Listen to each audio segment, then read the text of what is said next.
Hello dear banking students. तो guys अब upcoming exam जो आने वाले हैं इस साल वो हैं आपके एसबीआई क्लर्क और आईबीपीएस क्लर्क के।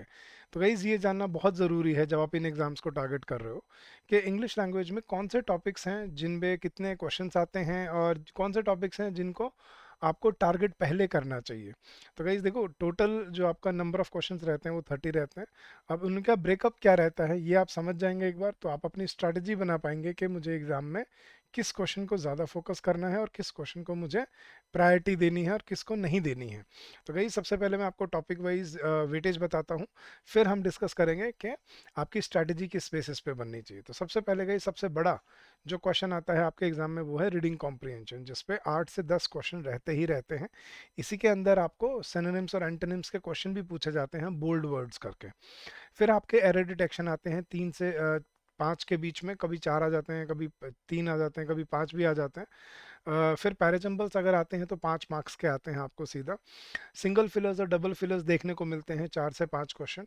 सेंटेंस इंप्रूवमेंट आता है जिसमें आपको सेंटेंस में एक पार्ट को बोल्ड करके दिया होता है, उसको आपको रिप्लेस करना होता है विद इम्प्रूवमेंट।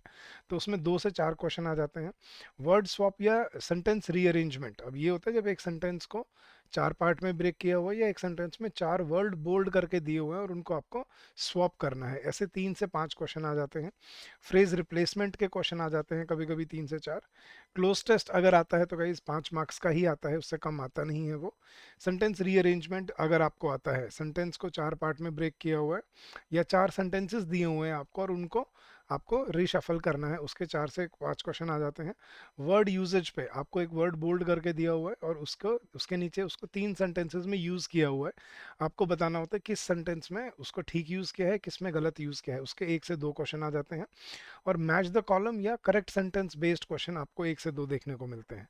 तो गाइज आपको अब समझना है कि सबसे बड़ा चंक जो है आपका वो है आपका रीडिंग कॉम्प्रिहेंशन, पैराजम्बल्स और आपका क्लोज टेस्ट। ये लगभग लगभग आपके 15 से 17 क्वेश्चंस बनते हैं।